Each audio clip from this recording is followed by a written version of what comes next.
தலைவர் விஜயின் தமிழக வெற்றிக் கழகம் 60 வருட பாரம்பரிய கட்சிகளையே தோற்கடித்து முதலிடத்தை பிடித்திருக்கிறது. மே 4ஆம் தேதி நடைபெற்ற வாக்கு எண்ணிக்கையில் தமிழக வெற்றிக் கழகம் 108 தொகுதிகளை கைப்பற்றி தனிப்பெரும் கட்சியாக உருவெடுத்துள்ளது.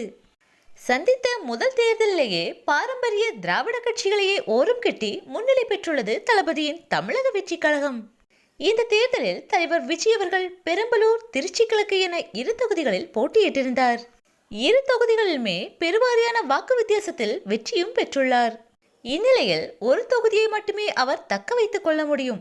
மறு தொகுதியை அவர் ராஜினாமா செய்துவிட்டு அங்கு இடைத்தேர்தல் நடைபெறும் என்பதே வழக்கமான நடைமுறை. இந்நிலையில் அவர் பெரம்பலூரை வைத்துக் கொண்டு திருச்சி கிழக்கு தொகுதியை ராஜினாமா செய்ய முடிவு செய்துள்ளதாக தகவல்கள் வெளியாகியுள்ளது. இந்த நிலையில் அவர் பெரம்பலூரை வைத்துக் கொண்டு திருச்சி கிழக்கு தொகுதியை ராஜினாமா செய்ய முடிவு செய்துள்ளதாக தகவல்கள் வெளியாகியுள்ளது. இடைத்தேர்தலில் தமிழக வெற்றிக் கழகம் சார்பாக திருச்சி கிழக்கில் போட்டியிடப் போவது யார் என்ற எதிர்பார்ப்பு அனைவரிடமும் எழுந்துள்ளது. இந்த நிலையில் தமிழக வெற்றிக் கழகம் சார்பாக திருச்சி கிழக்கில் சகாயம் IAS அவர்கள் போட்டியிட இருக்கிறார். போட்டியிட்டு வென்ற பிறகு அவருக்கு மிக முக்கியமான பதவியும் வழங்க இருப்பதாகவும் தகவல்கள் வெளியாகியுள்ளது.